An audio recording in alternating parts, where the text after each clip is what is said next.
So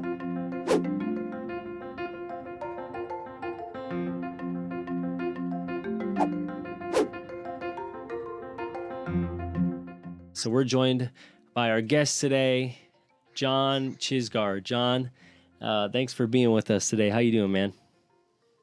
Good. How about you guys? Doing good. Hey, so this Etsy shop, what other things do you sell? We honestly have a lot of different things. Like we sell like a lot of lawn games, and then we sell like a tables and a bunch of random things, like a wood pantry thing my wife made me make. She told me to put it on there, so Cool. something to do with your spare time. And so it's called For Baby Ryan. Yep, For Baby Ryan. If you want to check it out, get yourself a lawn Jenga set.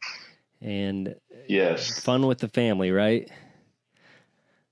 Yeah, oh, big time. And the youth group. Yep. Yeah. So, John, Ryan and I, earlier, we did a segment, the funniest thing you saw last week. So give us something funny that you saw last week. Huh. It has to be the funniest thing. I thing. didn't know this question. Yeah, it can't just be something funny. See. It has to be the funniest thing. The funniest thing I saw. Oh, my goodness. Or did you just not have fun in your life anymore now that you have a kid? No, the kid took all my joy away. No. Okay, so this is like my sick humor, maybe. But so I have a buddy, Zach. I think you guys know him. Yeah. He works with me, and every time he works with me, he gets hurt. So he was working with me that day. I told him, I said, "Hey, bro, go undo the trailer off the truck." And so I didn't think anything about it. I was just working. And I build sheds for a living, and so I hear a yell, and I come out of the shed. I'm like, "What is going on?" My trailer's rolling down the hill, and Zach's just chasing it. So he dives for it, and it drags him down the hill. There's like a trail straight through all the gravel and everything. I can't laughing so hard, but he saved it. Thank goodness. Or just smacked the car, and it'd been big. Honestly, so, only Zach. That's pretty funny. Only Zach. You guys know him. I think I've had two interactions with Zach, and that sounds exactly like the other interactions I've had. I feel like he's accident prone or something. I don't understand. Yeah, he struggles, but it's so funny. That was good. I'm glad you brought that to our attention. That was funny. Only Glad Zach. I can help. Anyway, let's get to our questions. I apologize if you hear crying baby in the background. Just to everybody listening to this. We probably have crying babies in the background of ours too. All right, let's get to the serious questions. John is also a assistant pastor or the youth pastor of the Rutherford County Baptist Church in Smyrna, Tennessee, and he's been the youth pastor there for a few months now. How long has it been, actually, John? Almost a year. I think it's like 11 months wow. now. That went by quick. Yeah. We've been talking today about mainstream media and what the media has done to affect, our country. One of the questions I want to ask you is, how has media coverage of the last few months, of course, COVID-19, how has it affected your teen class? And then how has it affected your church? Maybe give us negatives, of course, and then some positives. Right. Yeah. I would think, honestly, negatives, and this goes for my youth group and the church. And the Bible talks about this. You're not supposed to have a spirit of fear. And I would think anytime that the media comes out with something, you can just tell it's the spirit of fear. Our church will be regaining the people, we'll be growing. Teen group will be growing. There's something else to come out, and they're all scared again. Right. They don't want to be there. And the Bible talks about that, that we're not supposed to have a spirit of fear. We're supposed to trust in the Lord. But if all you're watching is media, you're not in the Bible, all you're doing is listen to everything on radio, listen to everything, not praying, then you're going to have that spirit, and the media is going to get you down. But on the flip side of that, through this, like our church has had media, and we've used that for good. My dad's preached some sermons on COVID-19, and we've used COVID-19 as the title just to get people watching. Sure. And it's got so many views, and so our church has been able to use the flip side of media to get the gospel out. That's people good. watching YouTube, watching Facebook, so we've got to use that both ways. So I think obviously media mostly is bad, but you can use it for good if you trust the Lord, if he can lead you. So, yeah. Absolutely. Yeah. What are some of the differences, now? Because obviously we live, social distancing and a lot of things are like we're doing right now.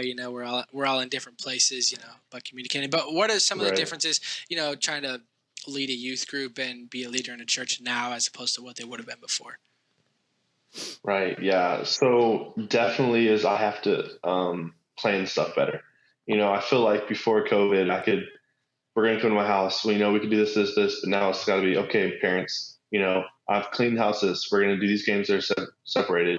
If they want to wear masks, that's fine. If it's just, you got to be prepared for everything, and when you think you got everything prepared, something new comes up, the parents be like, well, you can't come to camp because of this. Well, I have to be prepared for that. Every question I have to be prepared for, and it's probably good for me. It helps me prepare for everything, but it can be a challenge, and our buses have had a challenge with that, with parents, allowing kids to come, but we've had to lay out a bunch of stuff at church. We have 6 feet between different groups at church. We have all stuff. So it's just everything we've never had to do before. We have to be more challenged. More prepared for everything. So it's been different, but. What is attendance like? Is it good? Is it bad? Is it the same? So our church usually runs about, I'd say around 200, and we were back up. I think we had 122 last week. So it's just starting to get back over 50%. Yep. The youth group, we were running consistently about 26. I think we had 26, 27 right before COVID. And we had 17 last week. So it's just now starting to come back up. But praise the Lord. Good. It's getting back there. Yeah. We live in a more conservative area too, right here. So I think that really helps us and helps everybody here. Why we're being able to rise quicker. So. Yeah, that's one of the things really with the history that schools are trying to teach now. It's really good that we get our younger generation and show them the truth of the Word of God. I don't know if you heard about that history book, 1619. It's completely changing history. They're basically trying to rewrite history, and they're going to teach that from now on, or try to teach that from now on. And so it's a good thing. They actually, the guy who wrote that actually admitted it's not a work of history. It's actually a work of journalism. So it's not history at all. It's not even history. We know that. It's a work of journalism. But they're trying to teach that. Schools. Yeah, it'll be taught in schools, or they're going to try to teach it in schools.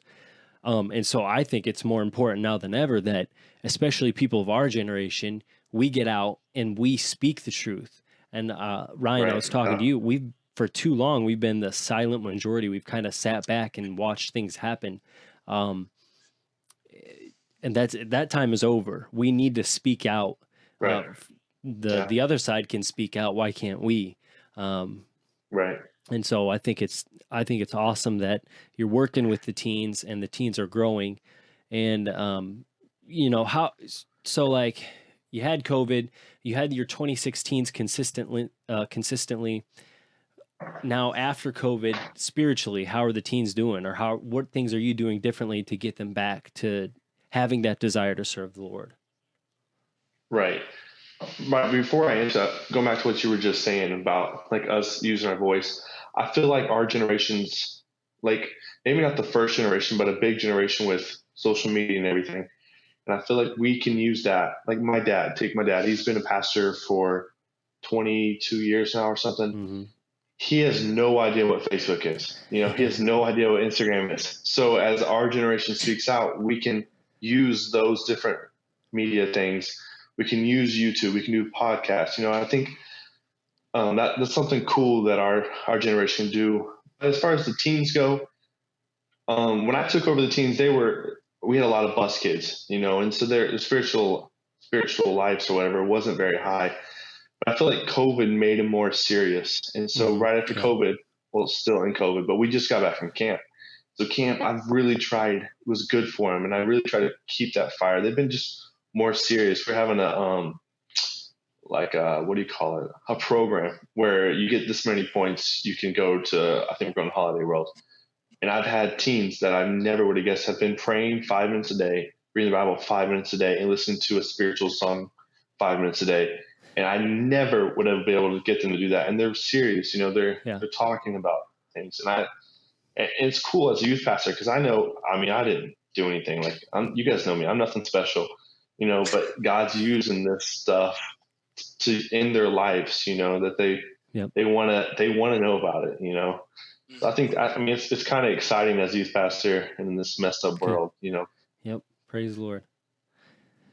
Well, Ryan, anything else you want to ask John? No, I think that's about all that I got for him. All right. So I'm the first guest, right? Yep. Guest number 1. First one, be honored. I feel privileged, we'll get you a guys. plaque and a trophy. Yes. Yep. I would probably accept them too. Yep. John, thanks for being on the show. We appreciate it. I know that I've been praying for you. I'll continue to pray for you. We'll get your dad on the show. Actually, I want to get your mom on the show too, with your dad. There's some things that I wanted to talk to her about, and maybe I'll mention to you after we get off recording. But appreciate you. Thanks for being on the What's Up With This World podcast, and hopefully we'll have you back on the show. Awesome. Thank you guys so much for inviting me. See you guys. Yep. Thanks for coming on.